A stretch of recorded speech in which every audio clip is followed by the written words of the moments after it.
lahat ito ay aming napag-usapan at napagplanuhan at immediately there is a project for Sabo River Dams na 5 kaagad sa Nueva Ecija dahil ito yung kumukuha nun sa tubig sa taas.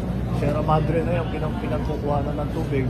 At yan ay makakatulong para bawasan ang bilis ng pagbaba ng tubig, mabawasan ang siltation at makakapag-ikot pa tayo ng tubig para gamitin for household use, industrial, for irrigation sa agrikultura.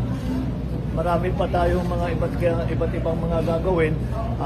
Isang long-term plan ay gumawa ng dike na kalsada mula sa malayo yung aming tinitingnan hanggang Pilar sa Bataan. We did this the long-term plan sa kasalukuyan ay pinag-aaralan ngayon natin.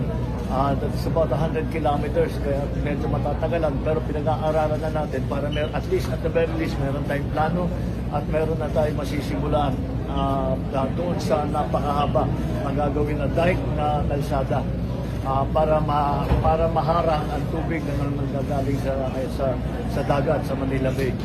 So that is the situation that we have now. I am satisfied that yung immediate needs ng tao, yung kanilang pagkain, yung kanilang shelter, yung kanilang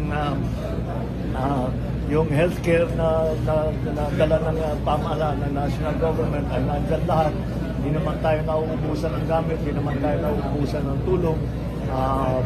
Sa patuloy yan, hanggat nangangailangan yung tao, ay binibigyan natin sila lahat ng mga kanilang pangangailangan. So that is the situation for now.